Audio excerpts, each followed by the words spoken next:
Buenos días y bienvenidos. Les saludo con mucho gusto en esta mañana aquí en su programación de Unidos en el Amor de Cristo. Voy a abrir con este versículo hermoso y es con referente a este tema de vara y vástago de David. Dice en 2 de Samuel 7:16, dice así la palabra del Señor, y será afirmada tu casa. Esta es la promesa que Dios le hace a David.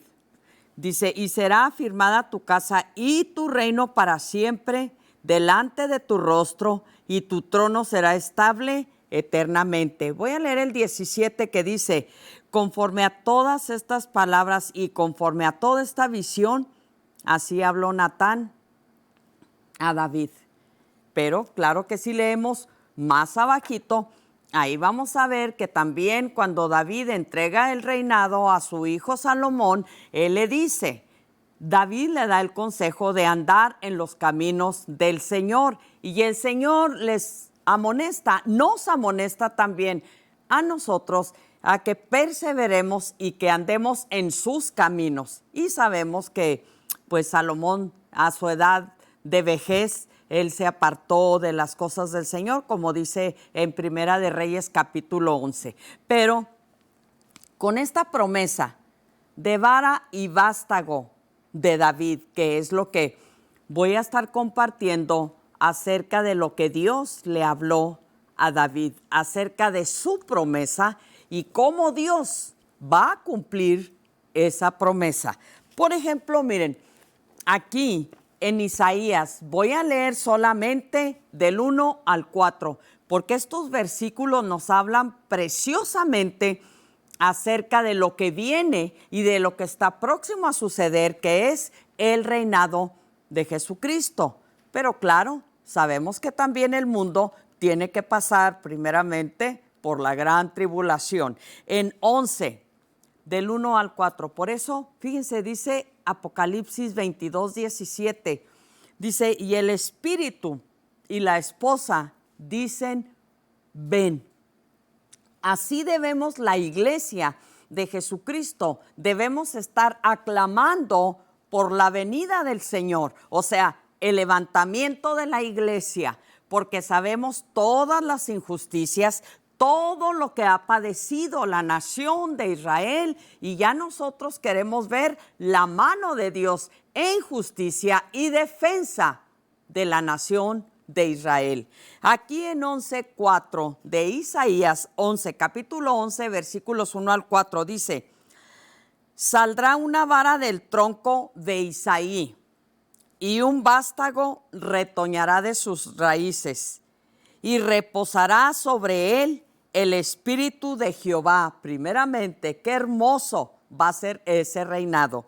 Dice, espíritu de Jehová, espíritu de sabiduría y de inteligencia, espíritu de consejo y de poder, espíritu de conocimiento y de temor de Jehová. Y le hará entender diligente en el temor de Jehová. No juzgará según la vista de sus ojos, dice, ni arguirá por lo que oigan sus oídos, sino que juzgará con justicia a los pobres y arguirá con equidad por los mansos de la tierra. Y herirá la tierra con la vara de su boca, y con el espíritu de sus labios matará al impío. 4 versículos, aquí solamente. Ya sabemos que del 5 en adelante el Señor ya habla del milenio, que el niño, ¿verdad?, jugará sobre la cueva de la serpiente, el cordero y el lobo igualmente estarán juntos. Nada va a dañar en el milenio, durante el reinado de Jesucristo, nada va a dañar absolutamente en cuanto a la naturaleza de Dios. Pero en estos versículos, aquí Dios nos dice y nos anuncia que es un reinado justo, es un reinado que ahorita, créanlo, nosotros, el cuerpo de Cristo, la iglesia de Jesucristo, debemos de estar orando por el levantamiento, porque sabemos que todavía le va a quedar a la nación de Israel esos terribles 7 años de persecución por el anticristo. Pero aquí, volviendo a estos versículos, dice, saldrá una vara del tronco de Isaí y un vástago retoñará de sus raíces. ¿Qué habla Dios? Fíjense que dice, saldrá una vara del tronco de Isaí. La vara, sabemos que en la palabra de Dios es el cetro, es la autoridad. Por ejemplo, cuando Dios llamó a Moisés, pues 2 veces, ¿verdad? Le dijo cuando convierte, que echa la vara en el piso y se convierte en serpiente. Y también en Éxodo 14, 13 y 14, cuando el ejército de Faraón venía tras el pueblo de Dios, el Señor se enojó con Moisés y le dice, ¿por qué clamas a mí? ¿Qué tienes en tu mano? Alza tu vara. Es la autoridad que Dios ha dado a su pueblo, a nosotros, y claro, es lo que hizo Moisés, levantó su vara y entonces el mar se abrió. La vara, aquí donde Dios nos habla, es un cetro y vara de autoridad que usaban ¿quiénes? Los reyes. Ya sabemos, como también conocemos el ejemplo de la reina Esther, cuando se presentó con el rey Asuero le extendió la vara, el cetro de poder, el cetro de equidad, se lo extendió y claro, ella halló favor a los ojos del rey Asuero. Pero son ejemplos. Entonces, por eso dice, saldrá una vara. Esta palabra tenemos que entenderla, es la vara, es el poder de Jesucristo, que Él ya vino como siervo, Él ya vino como justo a morir por nosotros, pero su regreso en la próxima segunda venida va a venir con vara de autoridad. Estos versículos son hermosos, fíjense. Entonces, la vara nos indica el reinado de Jesucristo. Pero ¿por qué dice del tronco de Isaí? Bien, fíjense que dice el tronco. Habla Dios de un árbol. Por ejemplo, aquí mismo en Isaías capítulo 10, en Isaías capítulo 6 también, ahí Dios habla del tronco de Isaí, que es esta vara de donde va a salir, de donde viene el Mesías. Pero ¿qué significa todo esto? Que hay un corte de árboles. Dios podó árboles. Por eso vemos que va a salir una vara de este tronco. ¿Y por qué dice de Isaí? Isaí fue el padre de David. Significa que va a ser un nuevo comienzo para la nación de Israel. Eso es lo que significa la vara y el tronco de Isaí. ¿Por qué? Porque Dios hizo corte con todos los reyes malvados que hubo en Israel y en Jerusalén. Sabemos que salieron poquitos reyes de Jerusalén, pero del reino del norte no salió, ¡qué increíble! Ni un rey bueno salió. Por eso Dios hizo un corte, una poda, podó árboles, pero el de David lo dejó con las raíces y lo dejó con el tronco. ¿Por qué? Porque va a retoñar, va a florecer y va a venir este rey de reyes y viene él con vara de autoridad. ¡Aleluya! Que sabes una cosa, es lo que el mundo necesitamos ahorita. Para la iglesia, pues hasta que estemos en el milenio. Pero ¿qué es el deber de un rey, de un gobierno, de un presidente, de un, no sé, de alguien que esté a cargo de un lugar público? El rey o el presidente debe de tener leyes justas, debe de tener buenos gobernantes, debe de velar por la nación, por los pobres, dependiendo del puesto que tenga. Pero sabemos, ni modo que de decir que esto sí existe. Y hago esta pequeña aclaración, siempre hago aclaración, no generalizo, por supuesto, porque hay, así como Dios nos muestra que en el reino del sur hubo poquitos reyes buenos, todavía hay poquitos buenos gobernantes. Son contados, son poquitos, pero sí existen todavía, claro que sí.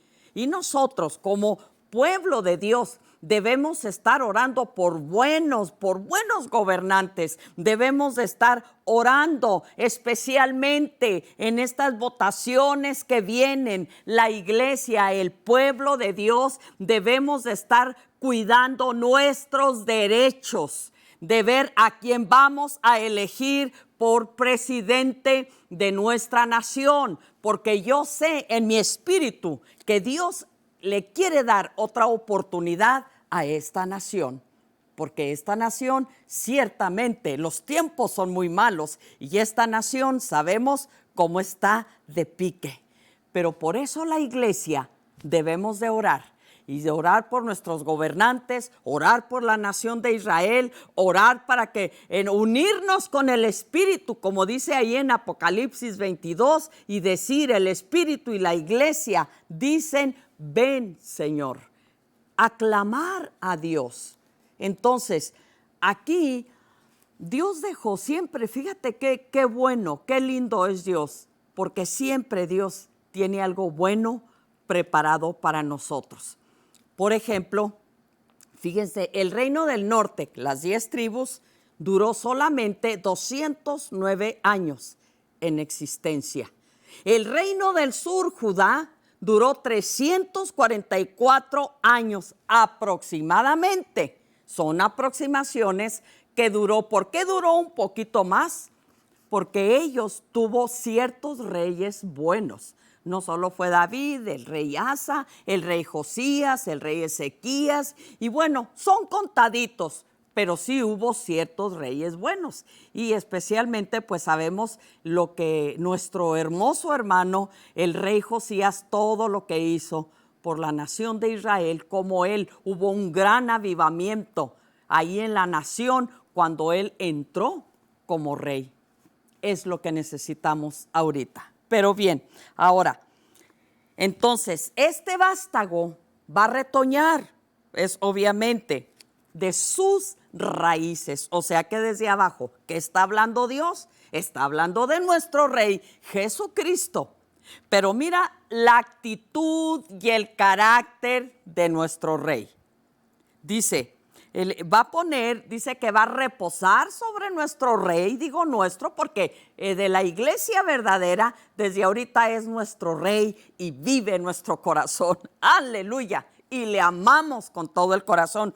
Y luego dice que va a reposar sobre él el Espíritu de Jehová, aleluya, espíritu de sabiduría. Estas son las características de su gobierno divino. Y luego dice espíritu de sabiduría y de inteligencia, espíritu de consejo y de poder, espíritu de conocimiento y de temor de Jehová. Dice el Salmo número 2, es nada más ese salmo, toda la Biblia está llena, pero dice, ¿por qué se amotinan las gentes y los pueblos piensan cosas vanas? Y ellos entre sí dicen, oh, no echemos de nosotros sus cuerdas, sus ligaduras. Ellos no quieren, como el mundo ahorita, no quiere un rey justo, no quiere un rey divino como Jesucristo. Y luego dice, fíjate, el Espíritu de Dios, Cristo es Dios, siempre fue Dios. Y luego dice, y le hará entender diligente en el temor de Jehová. No juzgará según la vista de sus ojos. Ahora, aquí me detengo poquito y les recuerdo que nosotros, la iglesia, de acuerdo a Daniel 7, de acuerdo a Apocalipsis 20, Primera de Corintios, capítulo 6 y otras partes de la palabra, que nosotros vamos a juzgar con el Señor en el milenio, por si tú no lo sabes. Y una cosa muy importante, ahora, para juzgar durante el milenio, hay una condición para nosotros. Tenemos que conocer la palabra de Dios. Y yo me dirijo a personas que dicen y que creen que la ley ya fue quitada, que la ley ya no tiene validez. ¿Quién te dijo semejante blasfemia y semejante mentira del diablo? ¿Cómo tú crees que vamos a juzgar en el milenio? vamos a estar con Cristo, vamos a estar resucitados, vamos a ser, acuérdate que vamos a ser, dice Primera de Pedro 2:9, Apocalipsis 19:5 y 6, que vamos a ser una nación, un pueblo de reyes y sacerdotes. ¿Qué hace un rey? Un rey domina, un rey gobierna, pero claro, nuestro rey pues es el rey de reyes, él es el señor de los señores. Entonces, pero nosotros vamos a juzgar a la gente. Entonces, ¿y cómo la vamos a juzgar? Por la ley, pueblo, por la ley que Dios le dio a Moisés, ojo por ojo, diente por diente. Me preguntaba ayer una hermanita hermosa y me decía que si es correcto que los gobiernos apliquen la ley de la muerte a las personas. Ahora, claro que si está la persona está bajo la ley, es aplicable. ¿Qué hizo Dios? ¿Qué hizo Dios cuando sacó al pueblo de Egipto? Lo primero que hizo, les dio leyes, leyes para esclavos, leyes civiles, leyes militares, leyes judiciales, leyes penales. Esas son las que van a estar porque la palabra de Dios es inconmovible. Y dice Mateo 5, 17 y 18, que no podemos quitar ni agregar ni una jota, nada, ni una tilde debemos de quitar ni añadir a esta preciosa palabra. Entonces, ¿qué significa? Que desde aquí, yo les pongo un ejemplo. Por ejemplo, el ladrón en la cruz, siempre lo pongo, ¿verdad? Y gentes que salen de este mundo y que a última hora reciben al Señor en su corazón. ¡Qué bueno! ¡Gloria a Dios! La hicieron, aleluya. Pero no lleva ningún fruto, ni un conocimiento en la palabra. Es desde aquí que tenemos que prepararnos en la palabra para que nosotros podamos juzgar con justicia, juicio y equidad. ¿Por qué? Porque nuestro Rey Mayor ahí va a estar sentado en su trono en el monte de Sión, nosotros con él gobernando. Fíjate qué bonito. Esa es la situación que nosotros vamos a tener. Y también todos los santos del Antiguo Testamento, porque Daniel 7, ahí nos lo dice claramente. Cuando Daniel ve al anciano de días, se sienta en un trono, qué lindo. Pero también Daniel ve que se ponen muchos tronos. Apocalipsis 24, ahí nos dice Juan, cuando él está en el cielo, él ve que pusieron tronos y se sentaron en los tronos a los que tenían facultad de juzgar. Entonces, toda la palabra de Dios nos enseña, pero sí tenemos que un poquito estudiarla, un poquito escudriñarla. Entonces, pero fíjate, por ejemplo, dice que aquí Dios hará entender diligente en el temor de Jehová. No juzgará según la vista de sus ojos. ¿Qué es lo que pasa ahorita? ¿Cuántas personas justas están pagando condenas que no deben?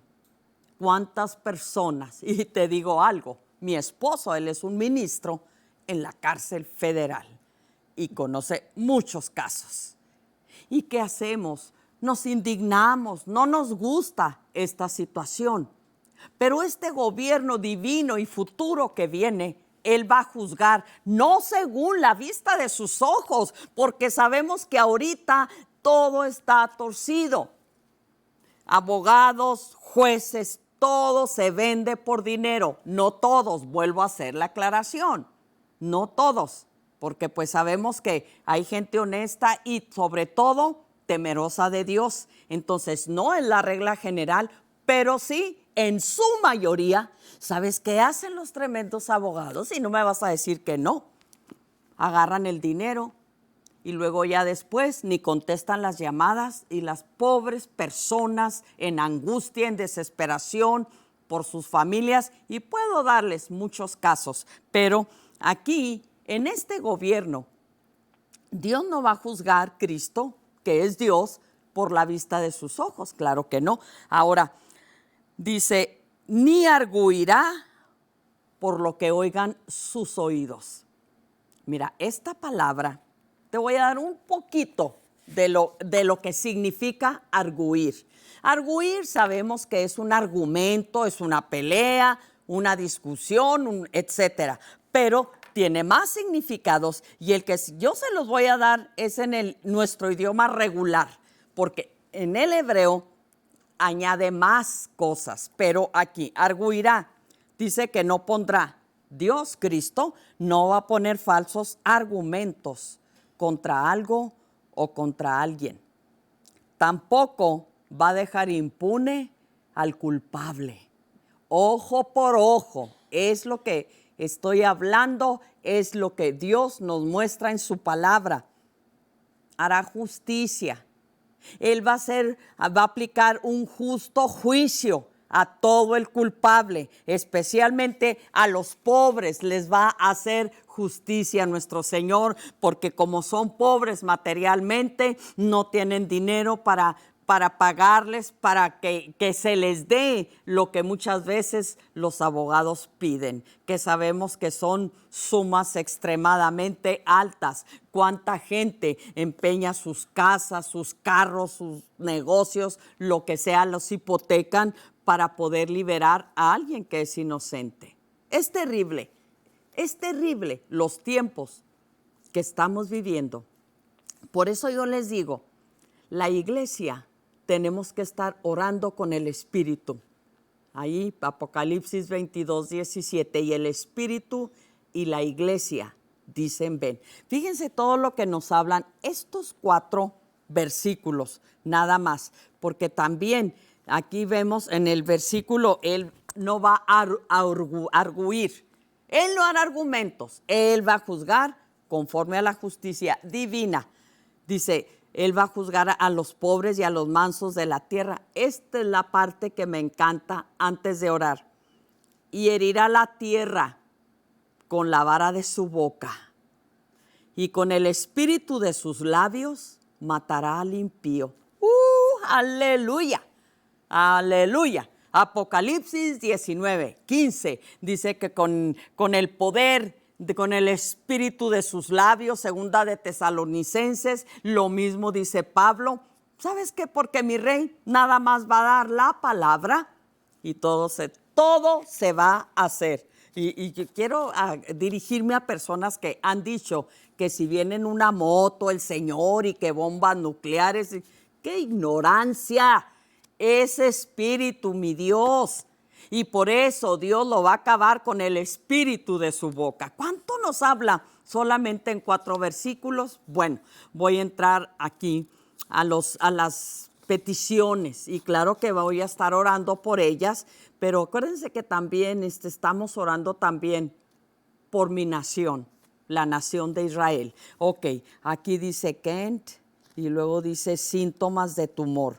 Vamos a orar por sanidad, claro que sí.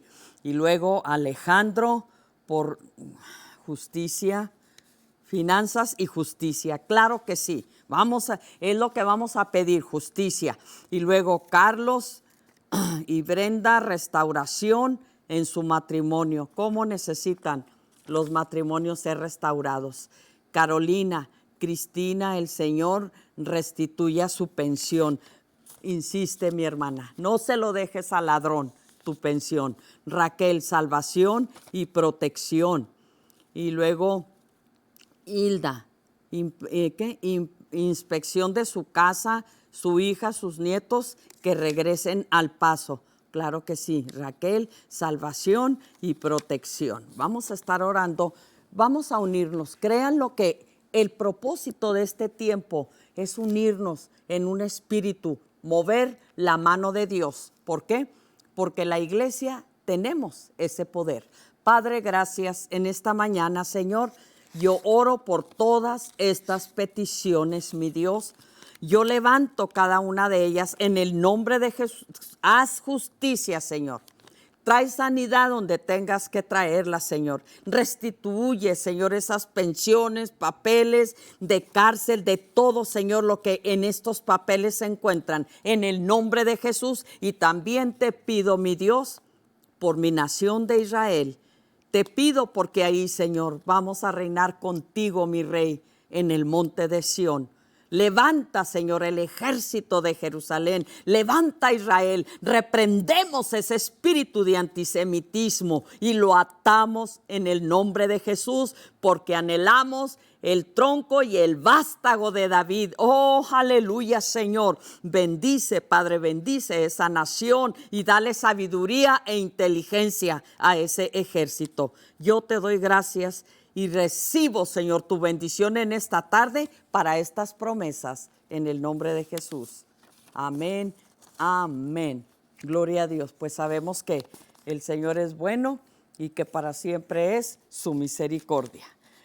Bien, entonces están en petición todas estas necesidades. Estamos ahorita orando, ayunando también. Debemos de ayunar la iglesia porque miren, en estos segundos que me quedan, yo quiero nada más decir algo. La iglesia también debemos de estar involucrados en lo de Israel, porque veo que no hay mucho respaldo ni entendimiento para que podamos bendecir a la nación de Israel.